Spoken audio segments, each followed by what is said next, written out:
Hi. Welcome back. Today, I want to introduce you to the new method of diabetes treatment. Beans and legumes are good for diabetes. Beans, lentils, and other pulses are an excellent source of dietary fiber and protein. The high fiber content of foods in the pulse family means that the digestive tract absorbs fewer carbohydrates than it does from other low-fiber, high-carb foods. This makes these foods an excellent carb choice for those with diabetes. People can also use them in place of meat or cheese. Here are some examples of what beans to pick up in either their canned or dried forms.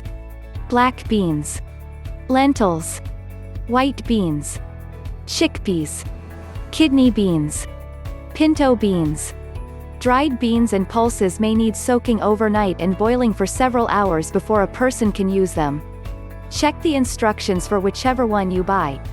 For more information, please see below description. Subscribe channel to get more value.